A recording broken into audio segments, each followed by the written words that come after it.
and welcome back to Game Talk. I'm your host, Sam, and me on today I'm joined by Connor. Hey, guys. And Mike. Hello. And today we are doing another tournament. Woo! My favorite episodes. So, to recap, we recorded a tournament a few months ago that we'll be releasing in about a month, which was covering our the show's best console, so please look forward to that. But today we want to talk about controllers.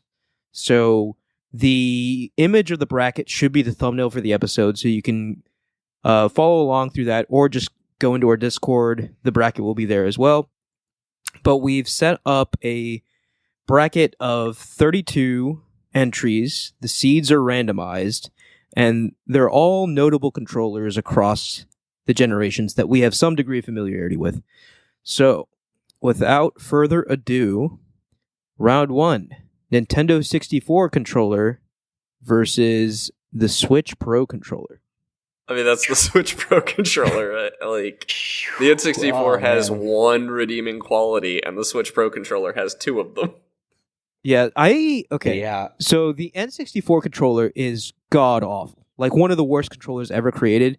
I do have nostalgia for it, though, just because, that was my first controller, but I can clearly recognize Switch Pro controller runs circles around this thing, but I did want to shout it out just for being so freaking weird. It is a little hellacious to play N64 games in an emulator and not have C buttons. You usually have to use the right stick or something. But other than that, it's 4 camera buttons. Yeah, 4 camera. Yeah. What were they thinking? Yeah. It was I don't know. It is a neat relic. And what's wild is that, I feel like the N64 almost had an entire directional pad that was useless. Yeah, very few games use the D-pad. No games ever use it. Ocarina of Time didn't use it. Majora's Mask didn't use it. It was an interesting, it was a product of, hey, maybe we want to adhere to our 2D roots, but also venture into 3D. So they kept the D-pad and had the joystick there. And they just did it worse. Well, actually, it wasn't the worst controller this gen, I don't think, but we'll get to that. Yeah. But yeah, the 3-pronged leg thing, man, what a strange choice. Like, looking at it, you didn't know how to hold it, and then you just kind of figured it out as you went along. Yeah. So, okay, which legs did you guys hold? Middle and right. Middle and right, yeah. I've seen some people hold it left and right. Which I don't even understand. And still use the control stick? I guess your hand has to sort of contort or whatever, but it's messed up. You can't hit the Z button. Like, you straight up couldn't play Super Mario 64 that way. Yeah. Like, the controller felt like it was meant to not have a directional pad, and I think it would have been a stellar controller if it didn't. Yeah, and nothing would have changed. Yeah. I don't know. Like, even if it didn't have the directional pad, it still wouldn't know like the 3 legs thing really. It's like, what is that? Well, no, yeah, but if it didn't have the directional pad, then there wouldn't be 3 legs, I think is what Mike was... Yeah, they could chop the leg off. Okay. The only thing... That joystick sucks, too. Like... It really does. It's the hard plastic There's no... joystick. It's not a clickable button, either. And it was kind of bad quality. It rode away really quickly. Yeah, I remember distinctly as a kid, like, several of mine, like, tore out after a while, and I'd have to get new controllers. So we've really only talked about the N64 controller, which I think is fine because we'll be able to talk about the Switch Pro later. But I think it's pretty obvious the Switch Pro. Unanimously, we're sending Switch Pro to the next round. So I'm going to do... Wow, my handwriting's actually better than I thought it would be. Dang, dude, I could have... If I'd understood that this is what you're doing, I could have whipped out my tablet and done this. But just writing with a mouse for the viewers at home. Yeah. Okay. Okay, next round's a bit of a weird one because it's 2 from the same family. And by the way, we randomized these seeds. I think I mentioned that before. So some of these matchups might be a little strange, but DualShock 2... Usually when we do these brackets, I do the seeding, and it actually has some sense to it, but we just randomized this one. I think it's a bit fun that way. The original Xbox controller that wasn't the Duke in here. I didn't know there was one that wasn't the Duke. Yeah, there was a successor. Oh, okay, yeah, I know the one. Yeah. Well, yeah, we can just group those two in, I suppose.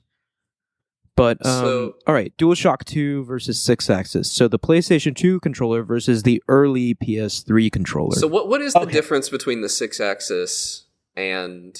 So 6-axis took out Rumble and Yep. added gyro 6-axis capability. motion, yeah. Yeah. So 6-axis wins this one for me because I It am was a terrible gyro. It wasn't even good Yeah, gyro. it really sucked. Like, it was Really? bad. It was Okay. Yeah. I mean, like, so It was gimmicky okay, now gyro. you've pushed me the other way. Sony, like, it was so reviled that they came out with the DualShock 3 after a few years. Once they could pay off the licensing for someone that patent trolled them for it, they literally came out with a DualShock controller. And the DualShock 3 has rumble, it has gyro. Yeah. Do Yeah. either of them have pressure sensitive buttons? No, back then, no. The DualShock 2 does though. They might have. Does it really? Yes. remember if The only game I can think of that uses it is Metal Gear Solid 3. I will say, That's kinda I neat. think the DualShock 2, purely because it set the form for every controller. PlayStation I was about to controller say after that. Yeah, DualShock 2 has a lot of Actually, that would be the historical. DualShock 1, but the DualShock 2 was kind of like... the DualShock 2, I think, has more similarities with the subsequent PlayStation controllers than the DualShock 1 does. Like, Yeah. DualShock 2 really kind of solidified that this is Yeah. the form factor Sony's going for. And I So don't think- I would vote for DualShock 2 here. I think I do Yeah. too. had some solid triggers, solid button faces. Yeah. A lot of It's good not the memories best on it. DualShock controller, but it is a really good controller. So you can read that? Yep, I decided it's not that important to have neat handwriting. It's not. As long as you can read it. I just I declined. mean, it looks closer to DualShock 2 than it does to 6-axis. That's so. true, yeah.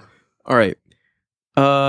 Number 3, the original Xbox controller / the Duke versus the GameCube controller. Now, So the Duke sucks. The Like, Duke is it is miserable. unusably was that the one bad. with like the black button and the white button? Yes. That was both iterations had the black and the white button, but the Duke was this really awful, like, fat dinner plate sized controller almost. It just has a gigantic. So this was before the Xbox Hold on. symbol was pressable. That wasn't until the 360. But it has this gigantic Xbox logo taking up most of the real estate of the controller. Like, and it's not Yeah. a pressable button. I- I never owned an OG Xbox, but Fun. I used to play with that controller often because I'd go over to friends' houses to play There's like the image. Battlefront and whatnot. And I never understood. I remember that controller, by the way. I never understood the black and white button. I was just like, what the heck is this? It was Like, just a different trigger button, I believe. They we later have used it for right bumper, left okay, bumper at the because time. it was like there is a start and select. We have our regular buttons, but then we Yeah. just have these two like nameless color buttons, and I was just like, what? It was Yeah. so confusing to me as a kid, Weird and controller. even today. And it I doesn't. also The linked hand the feel controller S after it. Now, GameCube, on the other hand, I've not Iconic. been. Yeah, like I've said many times on this show, it's in contention for my favorite controller ever. I love that thing. It is the oldest controller on this bracket, still an active retail sale. That's Bar Yeah. none. wild to think. No. You can buy a new N64 controller. Right, but Yeah. No, it's not official. the Are there official N64 GameCube? controller, the N64 Yes, there are controller official was sort of GameCube controllers. modified to be, compatible Actually, with the Switch slightly. Right, every- the GameCube controller is just a straight up GameCube controller Yeah. from like 2000 or whatever. So, for what it's worth, Mike, to your point, Nintendo sells Bluetooth NES and SNES and N64 controllers right now. If you're a member of Wild. Nintendo Online, They so that you do. can- yeah. So I don't know if that point. My point, holds. Connor, is that those controllers they have things on them to be Switch compatible, like a home button and the or GameCube whatever. controller, yeah, it's just a GameCube The controller. GameCube controller is just the GameCube controller, unaltered. Yeah. And they still do sell it. There was a Super Smash Bros. Ultimate Edition GameCube controller.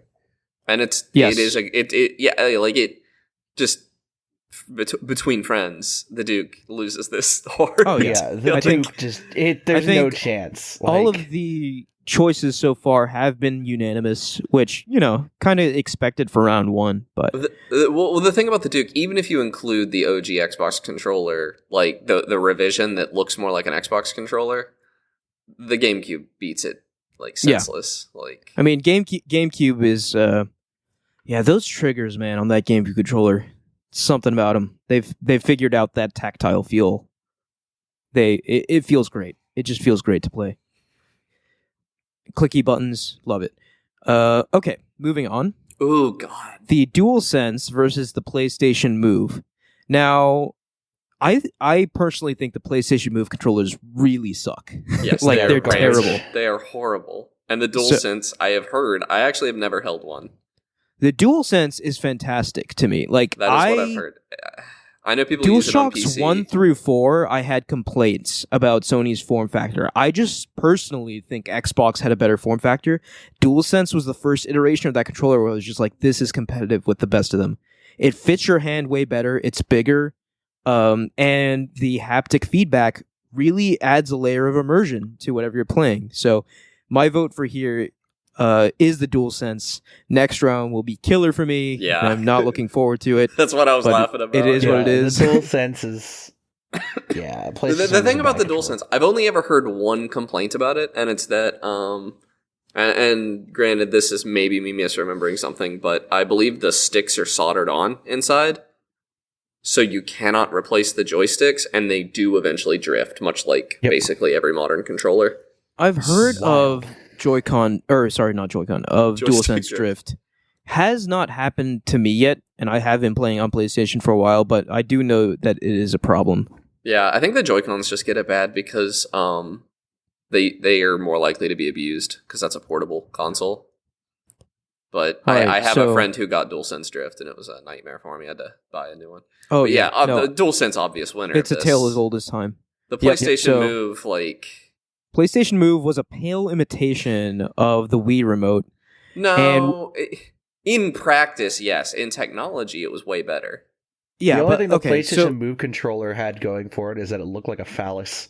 And it can be used. I mean, PlayStation VR with the PlayStation that's Move the controller thing. Like, worked on some level. It was technology that bet on the motion control future of gaming, which didn't come to pass, right? But not only did it do that, right? Like it did there were some games on like PlayStation 3 that supported PlayStation Move and even PlayStation 4. But the biggest sin here is that they just repurposed those for the PSVR controller. Those controllers were not meant to be VR controllers. Yeah. So like it wasn't an ideal VR experience using those things. So no, I mean, frankly, my favorite VR experience on PSVR did not use them. Astrobot Rescue or whatever. Right. The way that made use of the DualShock 4 was actually just really cool. Yeah, no, I fully agree with you here. So PlayStation Move, relic of the past. Reaction, I think, to the Wii controller, but an interesting piece of history. Yeah, I do think it was the better of the two things that came out at that time. Comparing it, to I don't know. Kinect. I don't. Maybe it's just nostalgia talking, but I do think I prefer the Wii remote. But I guess I suppose I'm comparing it to the Kinect. The Wii remote is definitely cooler. Oh, the Kinect. Yeah. Oh, we'll get to the Kinect here. We'll get to that. We'll get there. All right, this next one is kind of interesting to me because I'm not quite sure where we'll land on this. The NES Dogbone controller versus the Switch Joy-Con. Yeah. So I'm eager to hear your thoughts here. So let me just say what the NES Dogbone is because I don't think everybody knows what it is. Like among our listeners, the NES controller that you probably think of, the iconic one, is this like rectangle thing. And it's fine, but it's kind of uncomfortable to hold for long periods of time. The NES Dogbone controller, I think, came with the top loader revision of the NES, and it's more Dogbone shaped, like it's round on the side, so it's just more comfortable to hold. It still doesn't have R1, L1 buttons, like L and R buttons. It's still just the D-pad, A, B, start, select. But it's just more comfortable to hold, so it is better than the NES controller in my mind. Is it better than the Joy-Con? Ooh, the Joy-Con. See, this is tough because the Joy-Con. I'm of two minds here. Of one, from like an ergonomics perspective, it's not a good controller. Like unless you have baby hands, but right? From like a feature set. But from a feature set, exactly. Like it has that HD rumble, and Nintendo has just come up with so many sort of innovative uses for it in its various Switch games that I feel like it gives it a leg up. And plus, just the convenience factor, where like you just bring your Switch to a friend's house, you have two controllers right there. You can play, Mario Kart, Smash. Can I just say whatever? Why did they put an IR reader on this thing? Like, what were they cooking? Like, because we still, the only thing I've seen ever that uses it is 1-2 switch, I think, and Toy-Cons, like the Labo stuff. Yeah. So I think Joy-Con wins this. It is a bit of a weirdo, but I agree with you. I would vote for Joy-Con here. Just in this one, just because the NES dog bone, like, I don't know, man. There's just not a lot of functionality there. Like, I love the NES for its simplicity, but the SNES controller is better in every way. And then the N64, we're not going to talk about again, but the GameCube controller beats that in every way. And, like, except D-pad. The Joy-Con, I think, might be the most feature-rich controller Nintendo has ever made.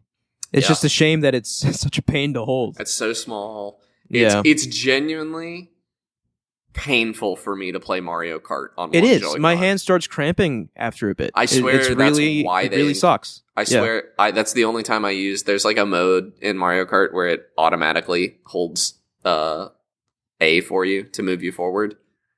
And I'll use that sometimes when I'm using the Joy-Con to make it less painful. Yeah, so mixed bag Joy-Con, but overall it does get my vote here. What about you, Mike? You haven't said anything here.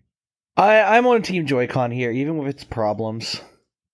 Okay. But so once again, we are all unanimous. This may be the first bracket where we actually like the winner at the end. Oh, let's not get too ahead of ourselves. I don't think so. Okay, next one. This kind of sucks. DualShock 3 versus the original DualShock. So if I remember don't know. correctly, So the DualShock 3 was kind of garbage too. DualShock 3 was an improvement and a sort of return to the original, I guess, design philosophies of the PlayStation controller.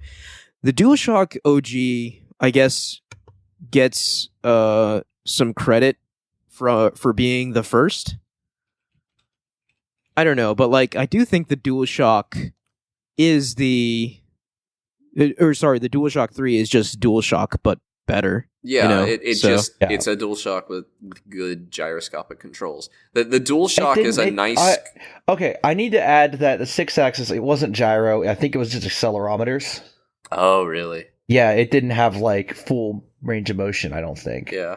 I think you're right, Mike. Shake the controller to turn the thing or whatever.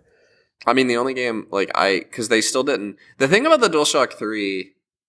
We're giving it a lot of credit for having gyro, but I don't know that there's a single FPS on the PS3 that lets you use gyro to aim, which is like what gyro is good for. And I don't know if we want to take that into account because like I can't think of a game on the PS3 that uses the gyroscope in the DualShock 3 well at all. Like it's just kind of there.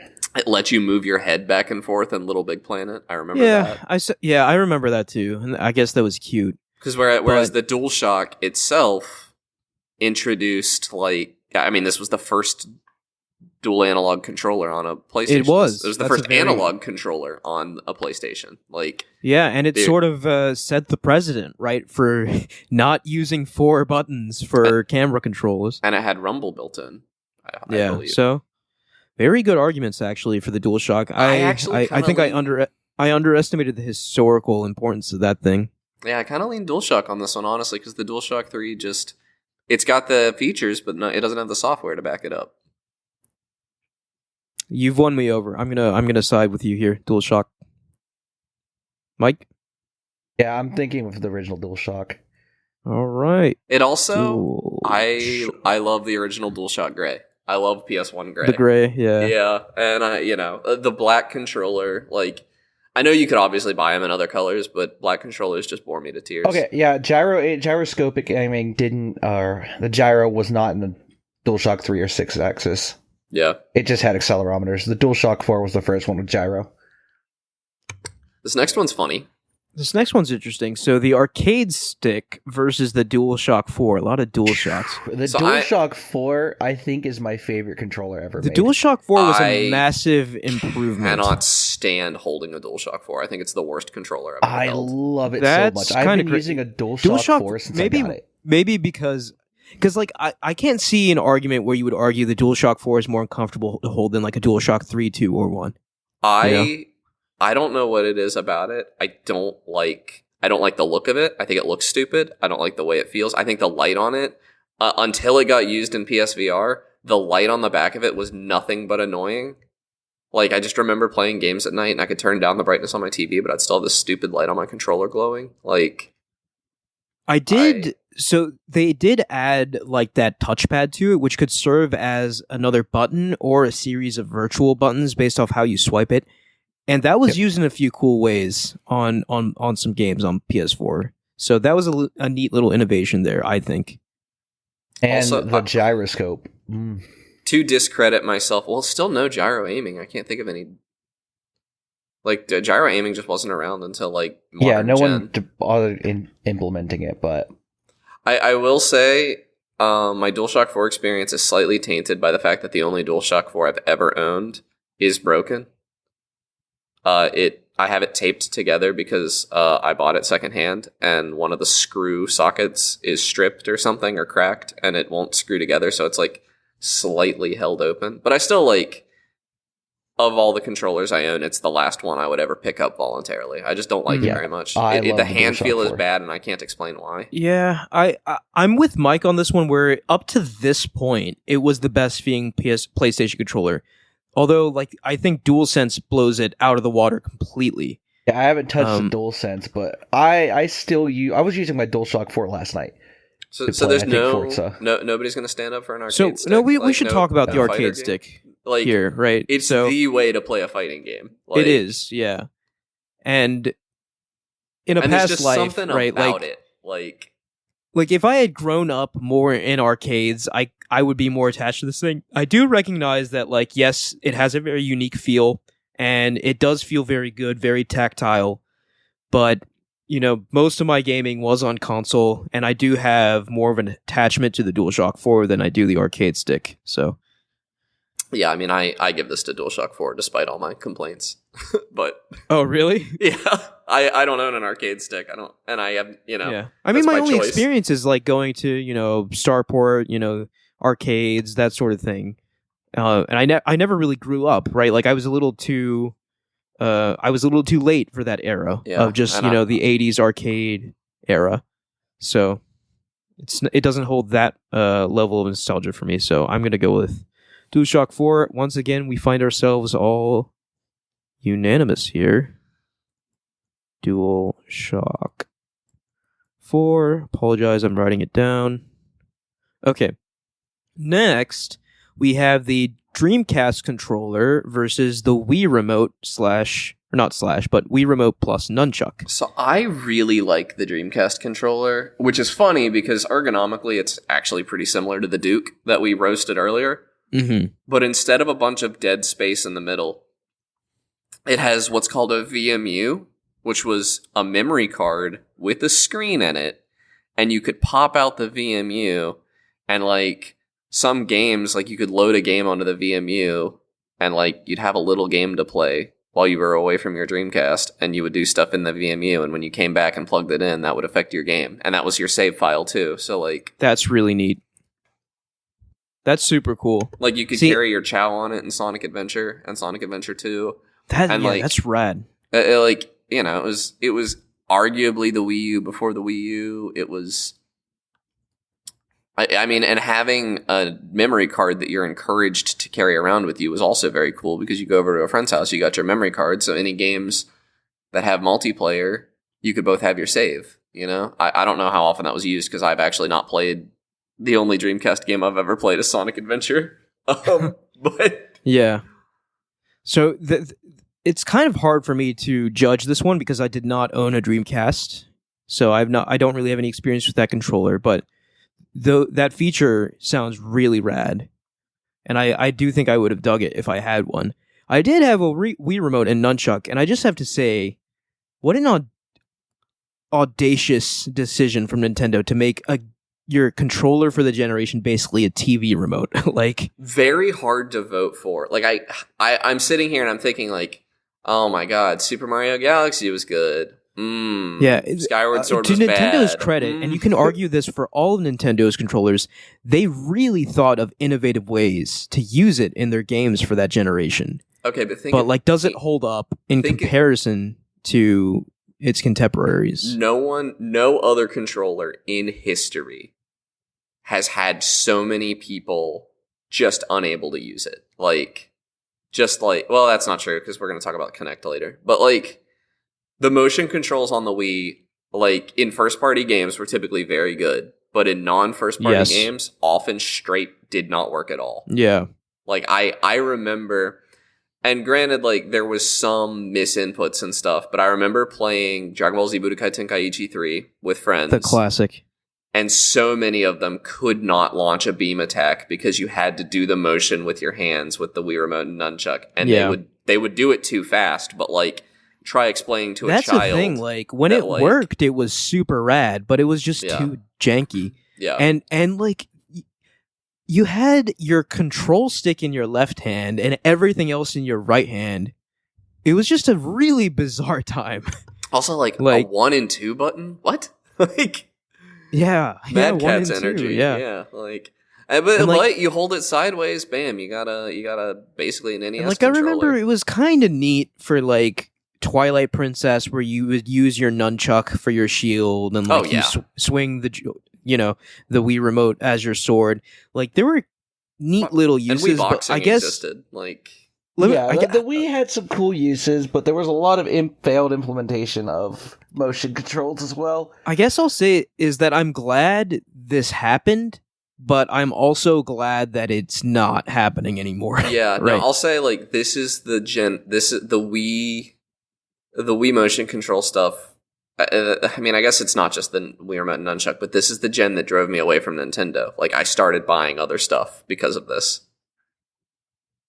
Yeah, because you just didn't know at the time. Like, is this the future for Nintendo? It seemed like it would be, but and it was. I mean, the Wii U was kind of. I mean, it was in some ways more the same. I vote Dreamcast here. I think it does so. The Dreamcast controller, everything about the Dreamcast console even kind of feels like it led into the Xbox in a weird way. Like, so it just I like the Dreamcast controller. I gotta vote for it. Mike. Yeah, I've never played the Dreamcast, so I'm gonna stay neutral here. Yeah, that's the tough thing, isn't it? I haven't played Dreamcast. Have you guys looked at an image of it? Like, I've seen it, and it's a big I have boy. no idea what this thing even looks like. I'm just going based off your description. But I think I'm gonna take points away from the Wiimote for having some god awful precedents that is set. Nobody's ever not been able to play a Dreamcast game because of the Dreamcast controller. Is all I'm gonna say. Yeah, I'll take points away from the Wii because there were some bad implementations of control schemes. Yeah. Yeah, I can give this one to Dreamcast. I think, like I said, the Wii controller was an interesting experiment, and it really did define a generation of games. Shoutouts to like Wii Sports, of course. Yeah. But I am glad that it didn't stick around. Yeah. So, with that being said, I am going to write Dreamcast here. I'm looking at this next one, and I hate the random seed. Because I know I'm going to be... This will happen to all of us at some point. I'm fighting an unwinnable It's Connor's battle. baby, the Steam controller versus the Xbox 360 controller. Oh my god, one of these controllers is iconic, and the other one's not on the market anymore. Yeah, but it is better. It is so much better. I think this round's going to turn Connor into the Joker. Yeah, because this I'm sorry to say, but the 360 controller is just so iconic. The 360 controller, it is more iconic. It does not have a single leg to stand on against the Steam controller. It doesn't. It is not more ergonomic. It's not more functional. It loses in any category other than a lot of people have one. Like, yeah, I don't know, man. Like, I don't want to make an enemy here, but like, I remember holding that thing at your house, and I thought it was nice, but like, I don't know if I'd put it over a 360 controller. Yeah, I don't think I would. Easily. It is so much better. And just having touchpads, like you can be so much more accurate. Like a touchpad plus gyro for aiming, it's competitive with a keyboard and mouse in a way that a controller, like before, could never be. And yeah, but keyboard and mouse wasn't a thing in console games until last gen. That's not true. PS3, you could use a keyboard and mouse. Yeah, but not the Xbox 360. That's true. Well, I don't know. But I know you could use a keyboard and mouse in Counter-Strike on the PS3 because I did, and I like dominated people. And to me, the 360 controller defines a generation of multiplayer games. It defines an era of gaming that I had when I was young. That I just can't really separate that controller from those memories, right? So like it has like a lot of importance to me, and I still think like this is where like the 360 controller is the Xbox controller. Like Xbox iterated on it for the Xbox One and the Xbox Series. But the 360 was... They didn't iterate on it. They released the exact same thing. No, they iterated. It's not the exact same thing. Okay, but just like Sony, they struck gold with a form factor. Exactly, yeah. And they decided to just add new features to that form factor. What features? One had immersive rumble and the triggers, if I do believe so. Like the triggers were changed. Yeah. The triggers were changed. They added like those new like share buttons or whatever with the one. But the 360 is where like you're right, they're very, very similar. But the 360 is where that change happened from the OG Xbox controller. I can't. The Steam controller is the best controller on this list. Like by a lot.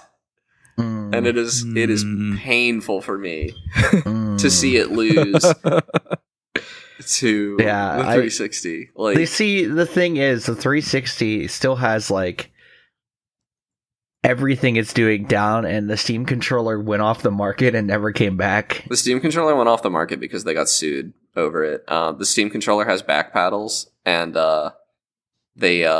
who is it? I think it's... They got patent trolled. Yeah, they got... No, I mean, yes and no. It was a legitimate suit. But it's, it's because the US IP law is broken. That's why only the really expensive controllers have back paddles. The Steam controller was fairly inexpensive and has back paddles. And they lost the lawsuit, and they basically stopped making them because the option was to either sell them for $200 or stop selling them. And it's not a $200 controller, I'll tell you that. The build quality on it is not there. Because the reason I don't use mine anymore is that the stick is basically... It did feel a little like cheap when I held it at your it's place, light, Connor. Yeah, it's very light. It doesn't have any weight to it because like I'm comparing, so like controllers with back pedals I've used, right? So the Steam controller, I checked that out at your place. I'm comparing that to like the Xbox Series Elite and the PlayStation DualSense Edge, and the back pedals there just felt way more weighty and clicky. And okay, those are nearly 10 years newer too, though. Felt better to pull those. That's fair, right? But we're talking about overall best quality controller. If we're comparing to those, then there's a fair argument to be that's fair. Okay, but we're comparing to the 360, comparing to the right? 360 controller, which also feels like cheap plastic junk. Like, it does. Like, it's... I don't like the 360 controller. I don't really like any of the Xbox controllers. They just don't feel good in my hands, really. Yeah, I guess that's where we disagree, because I still think Xbox probably makes the best controllers in the business.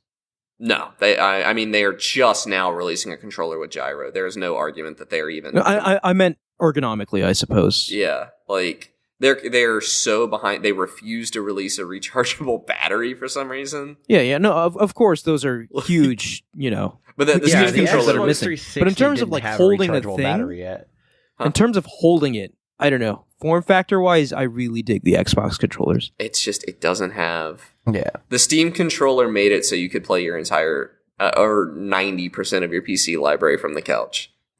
You can play an RTS, you can play turn-based strategy, you can play Civ from the couch comfortably, you could play old PC FPSs that didn't even have controller support. You could bind the controls and it would feel good. The Steam controller was revolutionary. It just, people didn't buy them. And they got sued. A platform that people didn't play PC controllers with. Yeah. Yeah. That was the biggest, it was I also think, reason, like right? The first controller with back paddles I ever used. This thing came out in like 2015. And it had back paddles back then. Yeah, I mean, as with like most innovative things, right? Like the first one to do it usually isn't the one that sticks around. The people who... Yeah. refine it and hone in on the design are the ones. I lose some points here because the Steam Deck is better than the Steam controller, but that's not a controller, it's a full console, so I didn't put it on this list. The Steam Deck blows the Steam controller out of the water, but it does all the same stuff. It has the back paddles, it has the gyro, it has the 2 touchpads, and it also has two control sticks, which the Steam controller does not have. Steam controller doesn't have 2 control sticks? No, it has 2 touchpads. It doesn't have a D-pad either. It has 2 touchpads. Oh, right, I remember that. And 1 control stick. Yeah.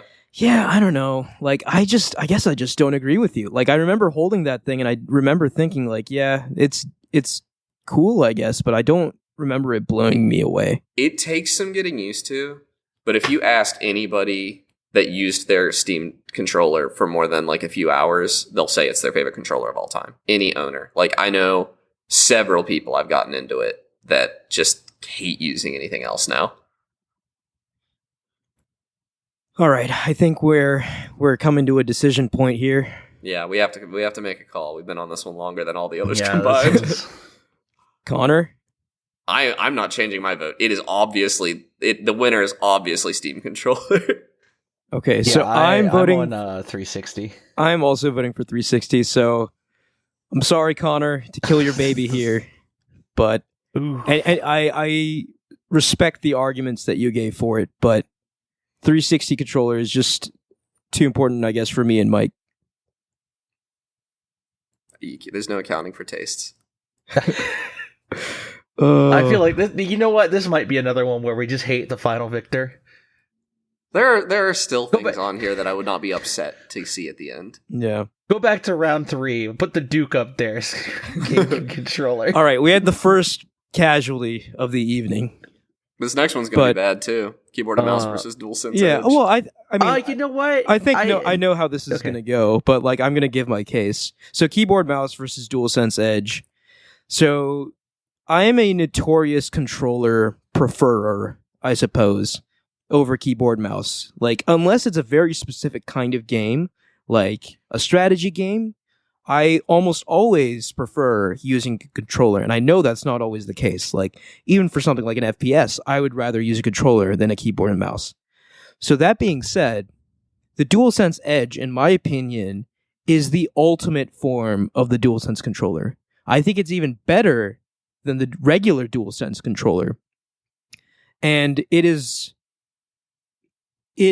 really fulfills like the pro controller mantra, I think, better than the other options on the market, including the Series Elite controller, due to that one's like poor build quality.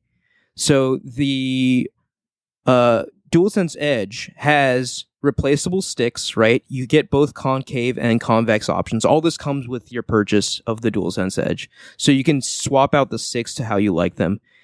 It has 3 hairpin adjustable lengths for the triggers. So if you want your trigger to, like, get pressed very quickly, you can set it to the top option and, like, barely touch it for the trigger to happen.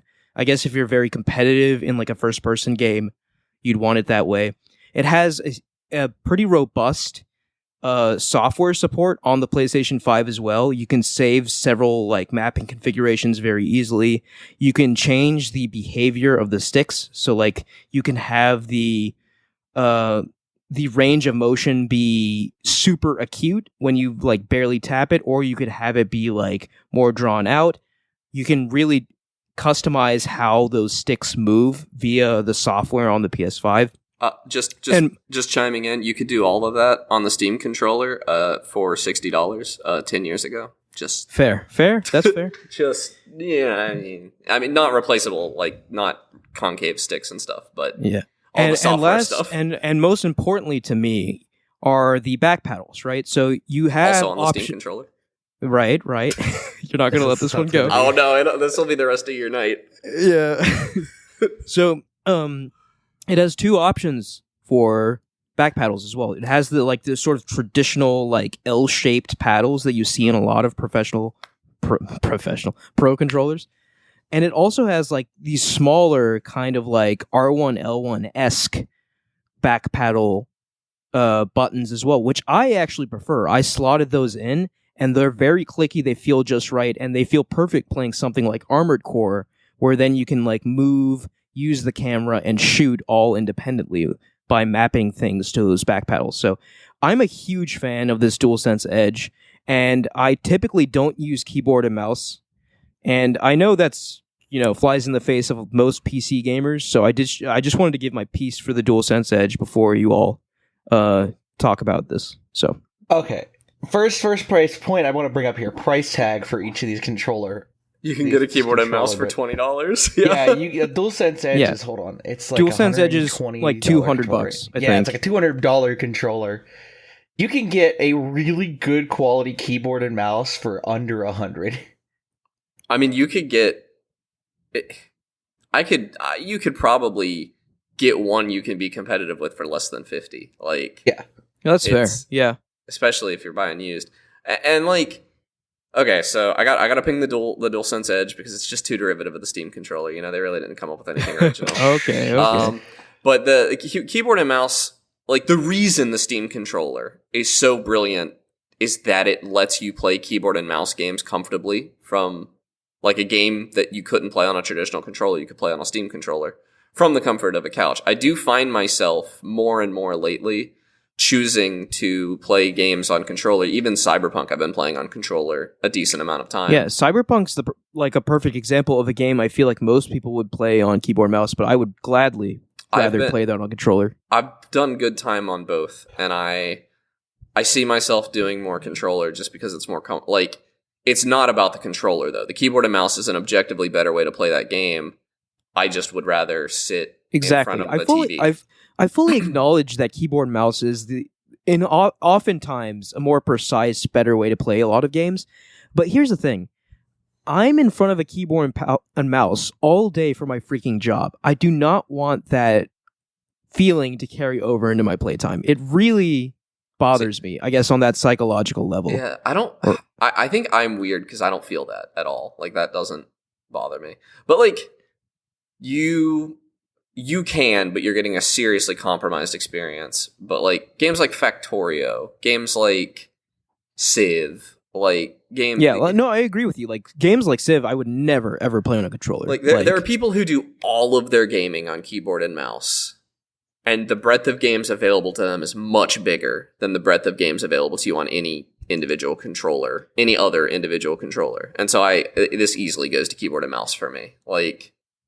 Yeah, not even to mention, like, productivity-wise, like, you buy a keyboard and mouse, you buy, like, a controller, you're really only gaming on it. Yeah, that's the other thing. You probably already have a keyboard and mouse around. Yeah, a keyboard and mouse, everyone who owns a computer has. Yeah.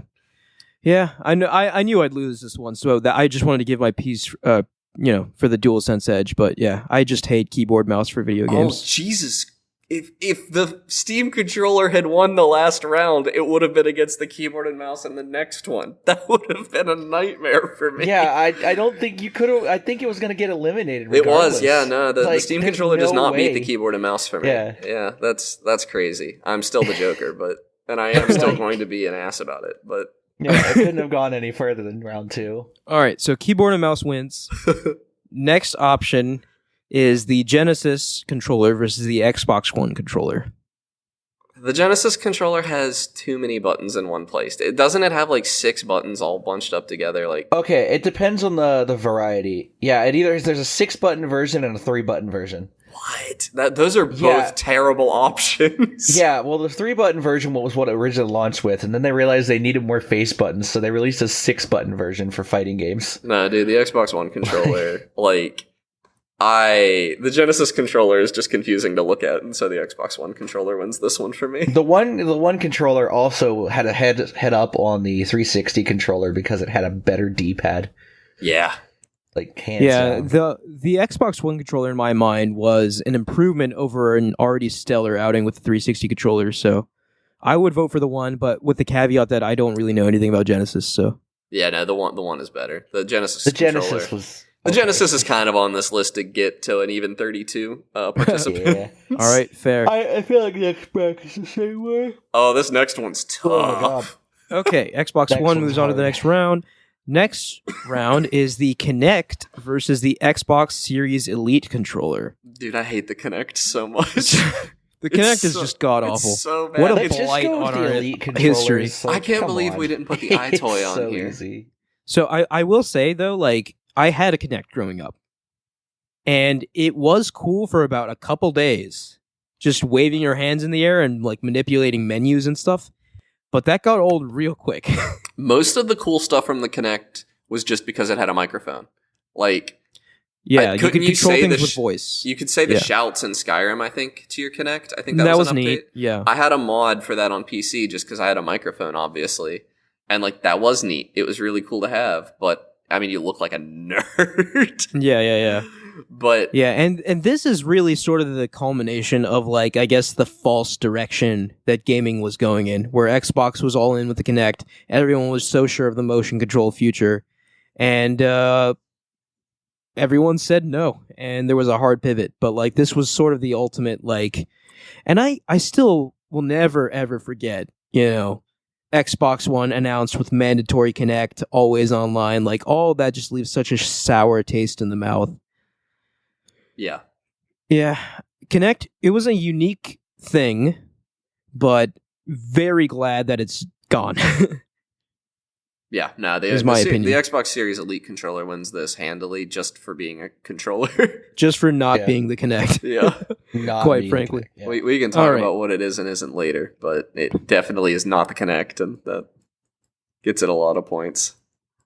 Okay, so Xbox Series Elite moves on to the next round. Next up, we have the SNES controller versus the Wii U gamepad. This is actually really hard for me. Because I feel like they're both bad controllers. What? I think it's Really?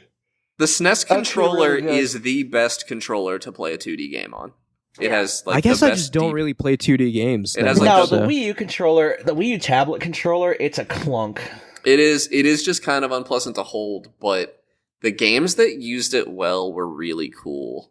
Yeah, I was talking about from like an ergonomics perspective, the NES and the SNES controller not the easiest the to hold in SNES my controller opinion. feels fine to hold to me. Like, it's a little small maybe, and it doesn't have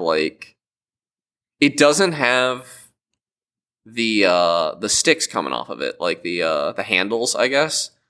But you also don't need them because you don't have your fingers on joysticks the whole time. The ergonomically, Yeah. those are only kind of required because you need your thumb to be floating over a joystick, whereas on the SNES, you can be pressed pretty hard against it the whole time because you're pressing Right. buttons. So I don't really agree that there's anything wrong with the SNES ergonomically. It's a huge improvement over the original NES controller. For that, I can definitely agree with. Like that square monstrosity. And I it's really- also just insanely iconic. Like, It is, yeah. it is. I mean, it I is think almost- It's yeah, what I think I of. would probably vote for SNES here simply because the Wii U gamepad was not it. It's just the Wii U gamepad is kind of tiring to hold over time. It's a little heavy. Yeah, you're holding a freaking tablet controller. The like- feature set is neat, but it doesn't get used that well. And I do want to shout out the Sorry. once again Nintendo's innovation, right, where you had certain games that had asynchronous multiplayer using that gamepad alongside like Wii controllers. That Yes. was neat. That was incredible. But And much like, it was an improvement on the Dreamcast controller screen ideas, but it just doesn't. I found myself reaching for other controllers when I wanted to play my Wii U. same. And Yeah. the SNES controller, the controller I use the most now because my Steam controller is worn out is the 8-bit Do SN30 Pro Plus, and it is modeled like it has the handles, but it is modeled to look like an SNES controller. And that is because I play a lot of 2D games on my PC, and it feels just amazing to play those 2D games on. But it also has sticks, so it had to have the handles because you can use it for 3D games. I love the granted, it gets a lot of points because the SNES is the first console I ever played. Yeah. I mean that gives you a boost. But That's just unavoidable. easy, but Super NES. vote. Even without, owning an SNES, like I would vote for SNES here simply because the Wii U gamepad It's a little for poopy. the few Yeah. things it does well, it does more. It was not the path forward for Nintendo. Also, the gamepad largely killed the Wii U because they thought it was just a Wii accessory. Exactly, yeah. Everyone thought the Wii U was the gamepad. So So Mike, they do released you the have a Switch, take on which this? is the gamepad. I think the SNES controller. I like the Wii U gamepad. Every time I used it, I felt like I just wanted to smack something with it. Yeah. Like All I right. wanted to fly to Japan and just smack who designed it in the face. That's maybe a little mean, but I see where you're coming It's from. Terrible. All right, we're almost to the end of round one. Holy crap, we're an hour into this show. Yeah. Let's give It'll be a short episode, they said. Yeah. Oh, so no. Sorry, this we one's a said. little This is our biggest a bracket. little strange. So instruments, So, so that being like Guitar Hero controllers, Rock Band drum kits, etc., versus the PlayStation 1 or OG yeah, I'm really happy with the DualShock seeding controller. because I thought instruments were going to get eliminated in round one, but I actually would Nope. vote instruments here because the Round PS1. 2, PS1 original non-DualShock, kind of unoptimal. It is just an SNES controller with Yeah. handles and R2L2. Like, Yeah, it didn't feel good. I don't even know. if it had it's not even R2L2, that bad of a actually. controller. Hold on. It's just to release a controller into the 3D age without a joystick was an insane thing to do. Yeah. It is the worst controller to play a PS1 with. Like, it just sucks. So I think the Guitar Hero, the Rock Band, the instruments win this round, which is crazy. You know what? I agree with you. I think the innovation factor for those instruments working as And it controllers. didn't have pressure-sensitive buttons either. No, Yeah. that was I- new on the PS2, I think. Yeah. I think the No analog innovation sticks. factor, the innovation factor for the instruments carries it here, just because like it was so cool. Like I remember, starting up my console and then like on the drum kit, like hitting a drum to like tab over a few Yeah. options, hitting another drum to like hit select, and like I don't know, it was just neat. Like obviously, I wouldn't play every game that way, but it people also do. created a really interesting kind of subgenre of like entertainment where some Twitch streamers would like play really difficult games with these instruments, and I'm grateful for that as well because that was like a really cool sort of demonstration of mastery over a game if you could play it with like a freaking drum kit, The Donkey Kong bongos. Yeah, right. Yeah, no, gotta give this one to instruments, which is hilarious because I was so sure Instruments this would moves make on it. to the next round. I was so sure it wouldn't make it. Dude, this God, I bracket's can't already believe it. unhinged. I can't wait. I think instruments are going to beat SNES, honestly. I don't know. That'll be. A I tough want to one. bring them to the finals. We'll cross that bridge For the when we get to memes. it. All This right. next one's actually weird.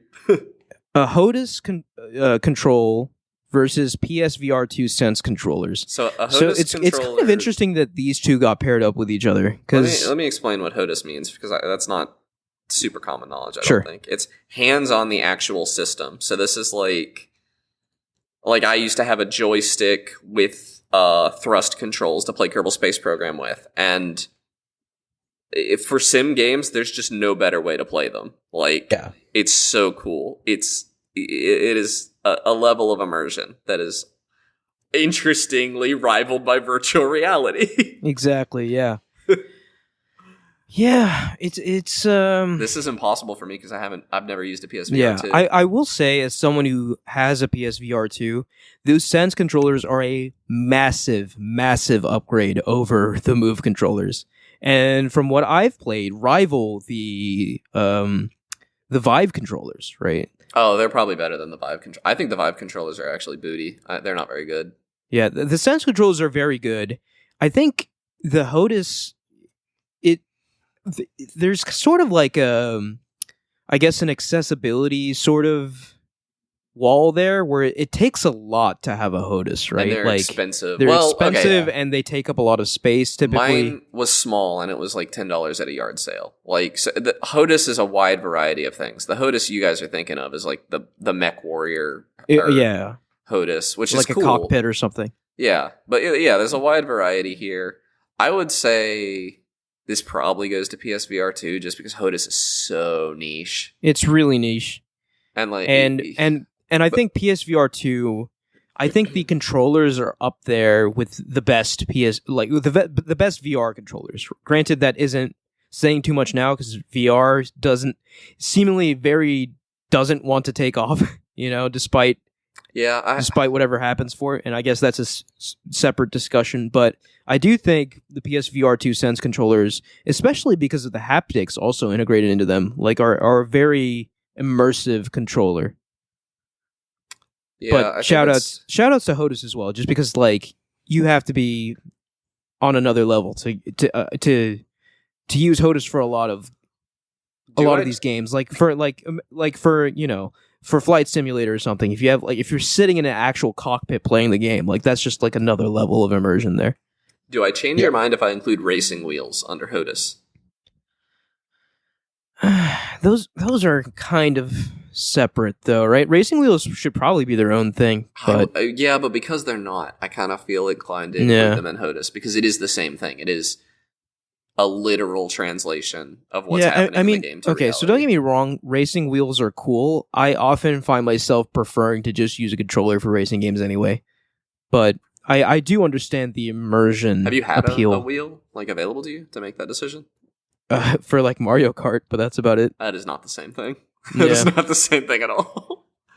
I've never had a good HOTUS wheel, so I don't know. I don't think I would choose the controller over the wheel if I had the option, but I'm not a big racing game guy.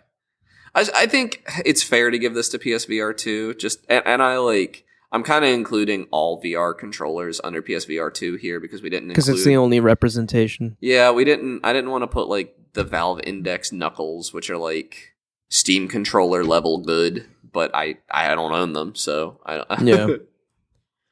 All right, Mike, what do you think? I haven't toyed with the PlayStation VR. I've had HOTUS throughout the years, but I've never toyed with like the PlayStation VR 2. But so I'm gonna sit on the fence again. All right, I'll go with PSVR 2 just because I've experienced with those, and sort of just give VR a push in this competition. So PSVR 2, and now the last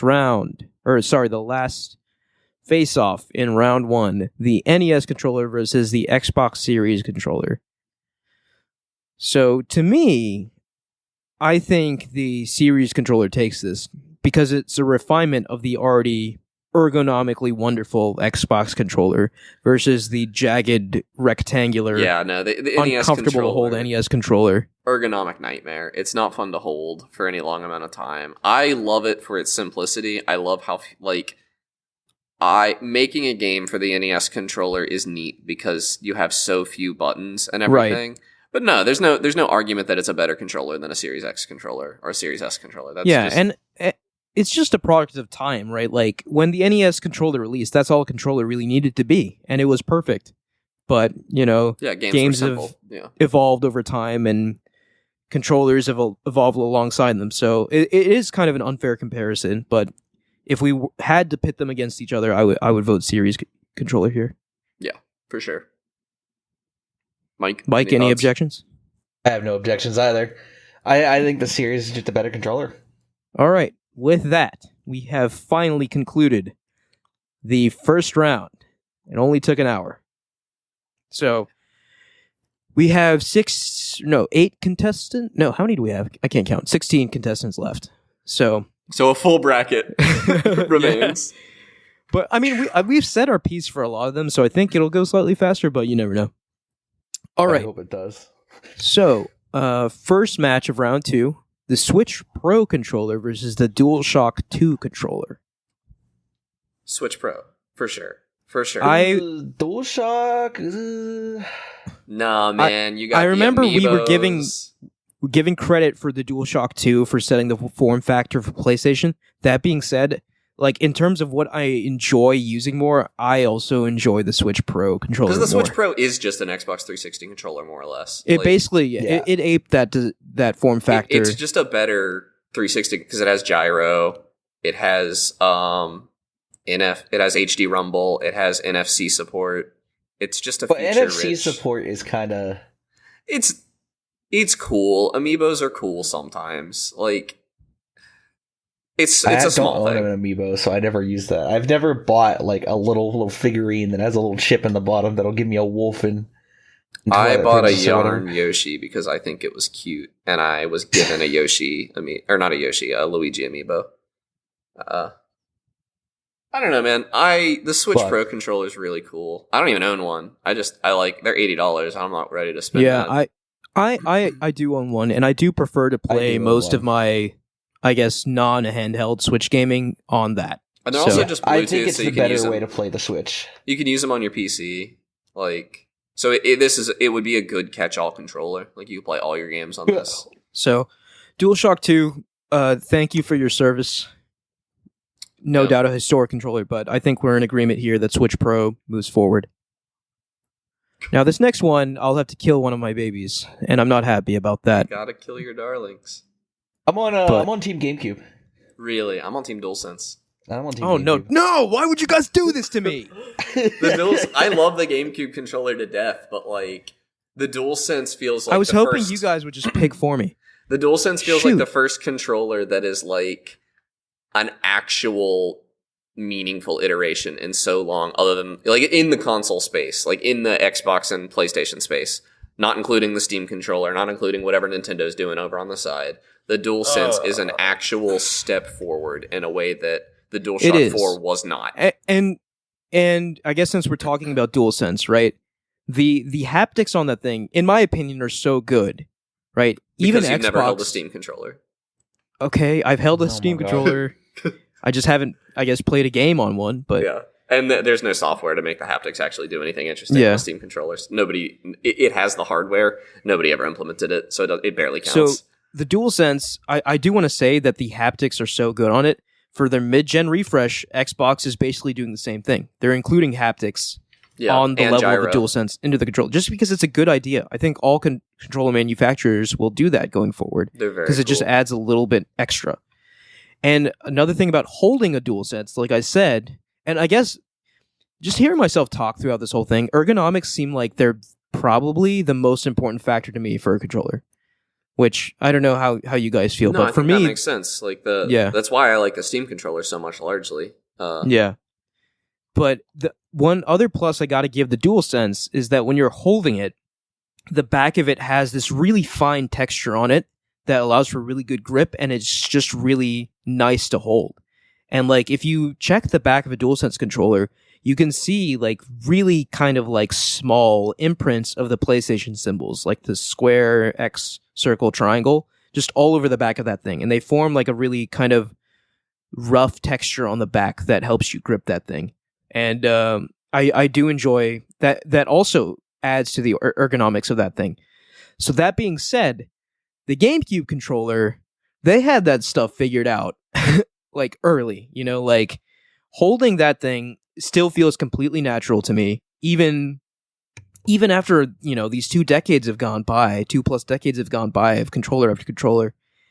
The triggers to me are still unmatched. I really like the L and R buttons on the GameCube controller. There is a bit wonkiness with the size of the buttons, like the A button being huge and the B button being small. That's endearing to me. I like it, but I can see why someone would see that as like a kind of weird design choice. It's so neat though, because I know why they did it. It's like that huge green A button is so inviting to press. It is. And so obviously developers are like, all right, your most important function has to go on the A button. That's why it's shoot in Metroid Prime. That's why it's jump in Mario. Yeah. And then you got your B button, which is right there. If your thumb is sitting on A, B is right there, with X and Y being kind of tangential.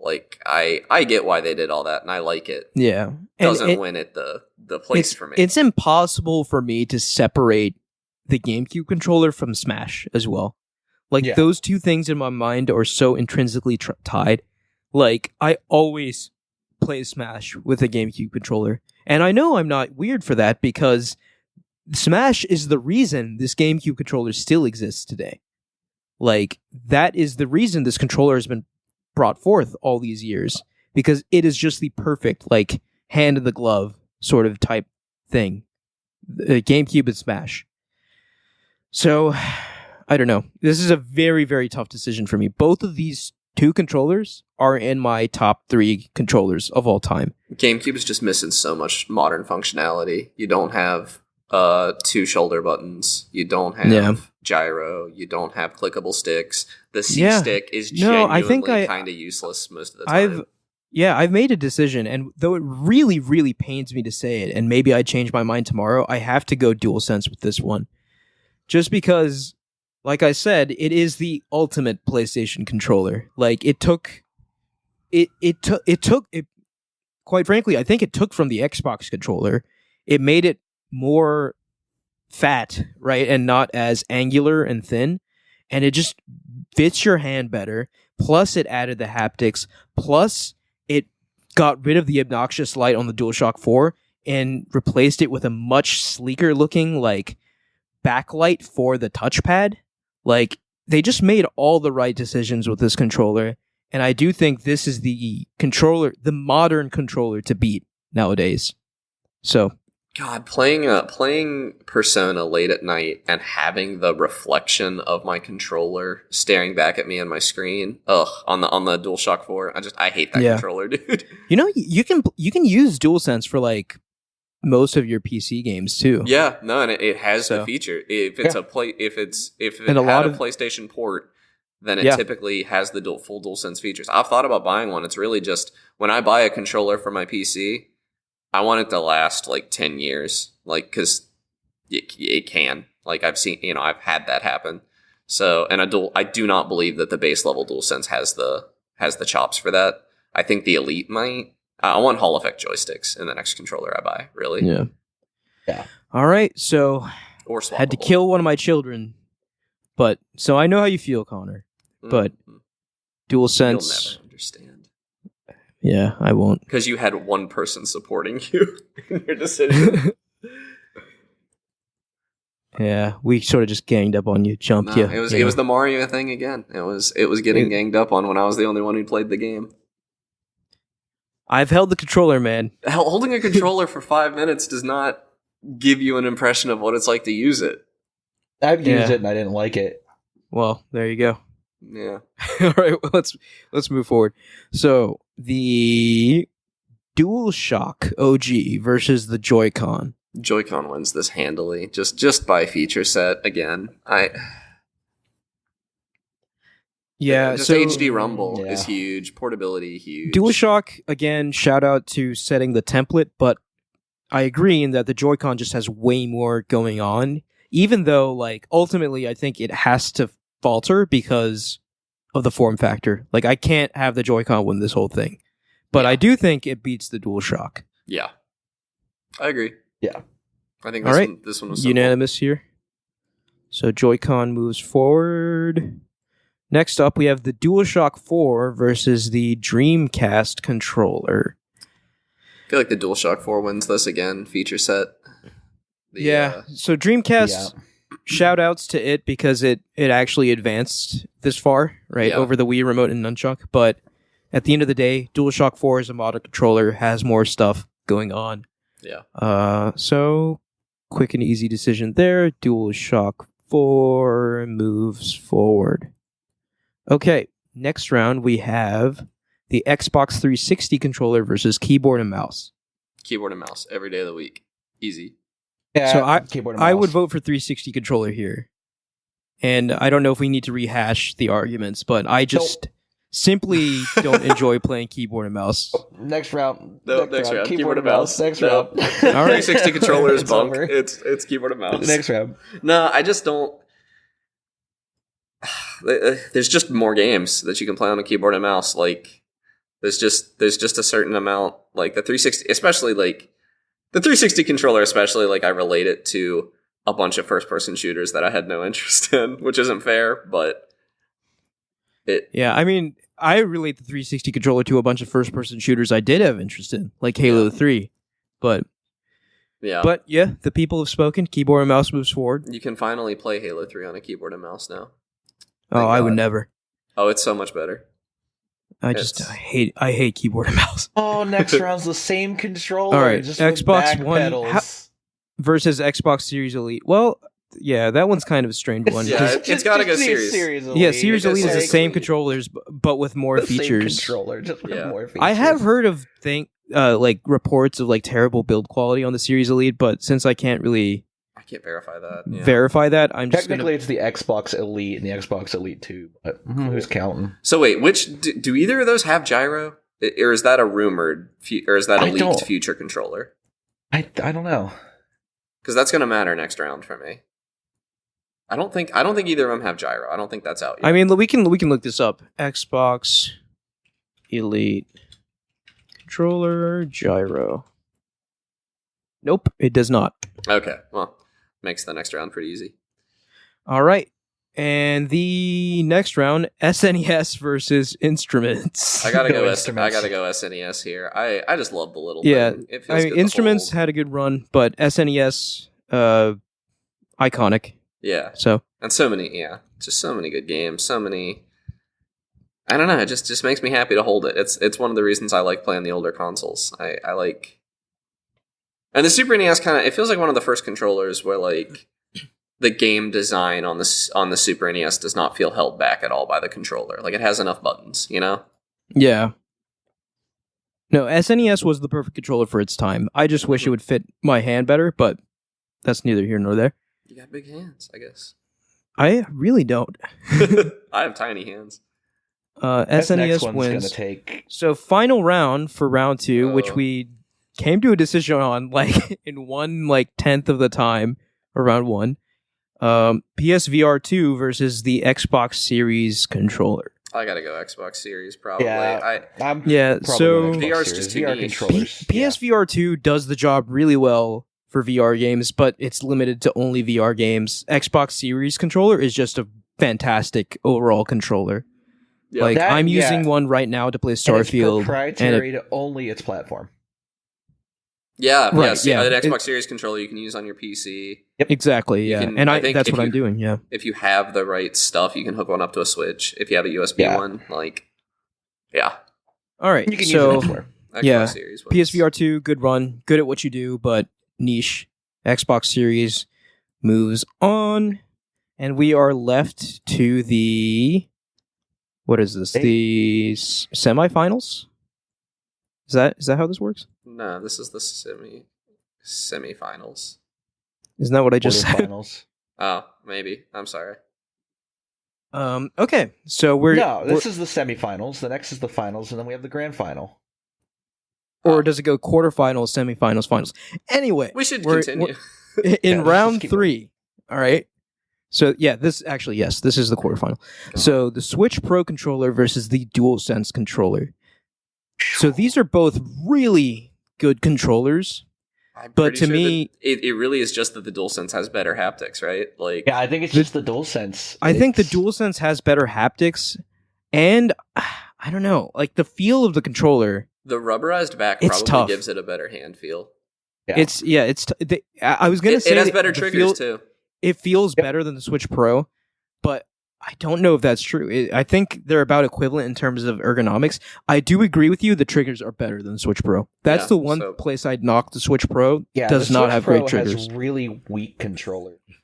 I will Or say the really default weak Switch triggers. Pro has transparent plastic on it. A lot of points for that. Yeah, that looks really looks hot. sick. That looks great. It looks really good, Yeah. but probably On DualSense. triggers alone, I'd go DualSense. Yeah, I haven't Yeah, touched the- the the- DualSense, and but the I'm triggers- literally holding a Switch Pro in my hand. The and it's- triggers just matter more and more, I think, as Yeah. as you advance in the years of they like just feel gaming like history. face buttons. There's Yeah. no give to them. Yeah.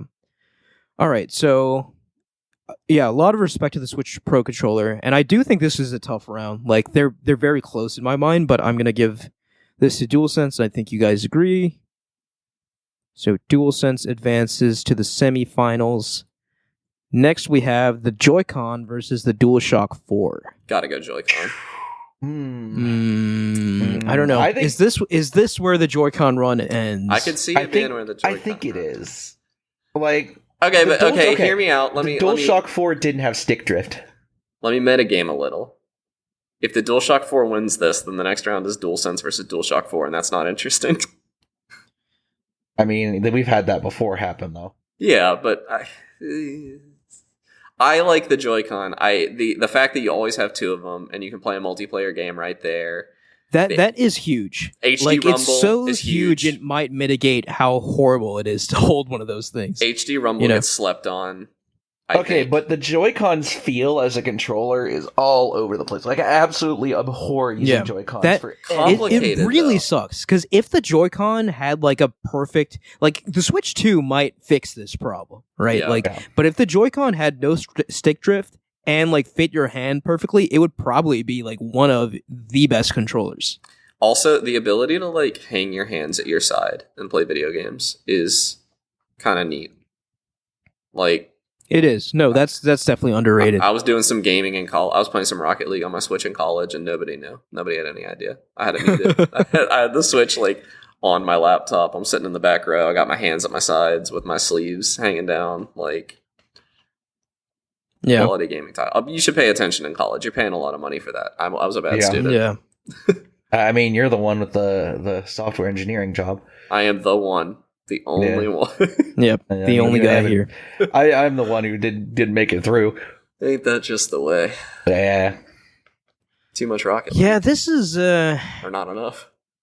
I I- vote Joy-Con. My vote is locked in. This is between you two.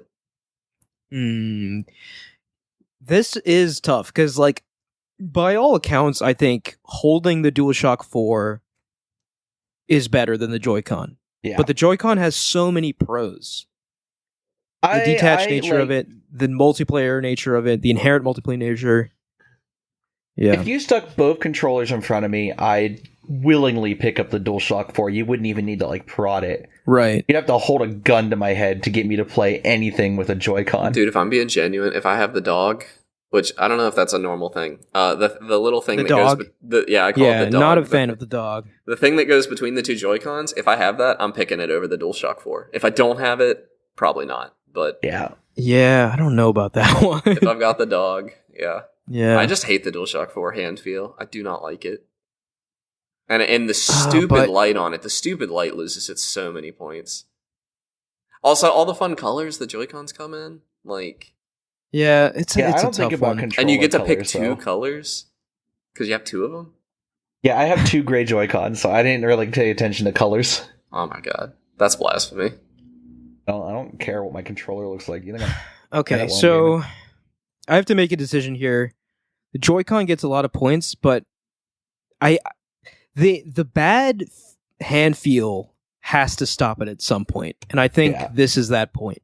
I think it's nuts that joystick drift isn't what stopped it, but I mean, yeah, joystick drift's also. Well, yeah, I the- mean that's another. The that's another. DualShock 4 doesn't have drift. that's not true. I've not had it. I had been using the same DualShock since I bought my PS4 in 2015. All modern controllers drift eventually, though. They're all the same. And- The joysticks are all the same. The Yeah. Joy-Cons drift sooner because they see more wear and tear because it's a portable console. Yeah, I've used the same controller for almost a decade. Yeah, I and mean, it's still yeah, running strong. there's all sorts of anecdotes. Like like I hear about DualSense drift all the time, and I have multiple DualSenses that are fine to use, but that doesn't mean it's not No, true. I mean the science is right there. Like, yeah, they're all the same technology for a joystick. They are eventually going to start to drift unless it's a Hall effect joystick, which is more expensive and pretty rare. You know, there are not a lot of there are not a lot of controllers that come with them. You can usually switch them in. Interestingly, the DualSense is a case where you can't. But so I'm going to make a call here. I'm going to say it's close, but I'm going to give it to DualShock 4 here. And I will say, if Nintendo fixes those two things, I could see a Joy-Con 2 winning like an entire bracket. dude, the Switch 2 is going to go so hard It will, unless they unless they Unless- Nintendo it. Nintendo it. Yeah. But if they Nintendo it, it could be really good. Yeah. Oh man, Easy. next year, even though we might see a gaming drought, it will be an exciting year. New console launch. Yeah, we'll probably see a new Mario game. Yeah, 3D Mario. 3D Mario. Yeah. Yeah. All right. Now the back half of this quarterfinal round: keyboard and mouse versus the Xbox Elite Series 2 controller. If the keyboard and mouse beat the 360, the keyboard and mouse beat the Xbox Elite 2. I don't see any argument otherwise. So okay, so I do think it is worth mentioning. Like I brought up the bad build quality of the Elite 2. It apparently is a pretty prevalent issue. So I do you think, looked it up in this time. yeah, Yeah. I do think it deserves Okay. docking for that. There's some bad build quality keyboards and mice too, for what it's worth. Yeah. Yeah. But you can also like. But again, this is like a what $180, $200 controller versus like a $20 keyboard and a $20 mouse. Yeah. However much you want to pay for keyboard, right, and mouse. Yeah. So I would probably go keyboard and mouse here, even though like it's a great controller, but like and it has those back paddles, but I do think the build quality issues hold it back, in my opinion. Yeah. All right. KBM. Mike, do you have anything to say here?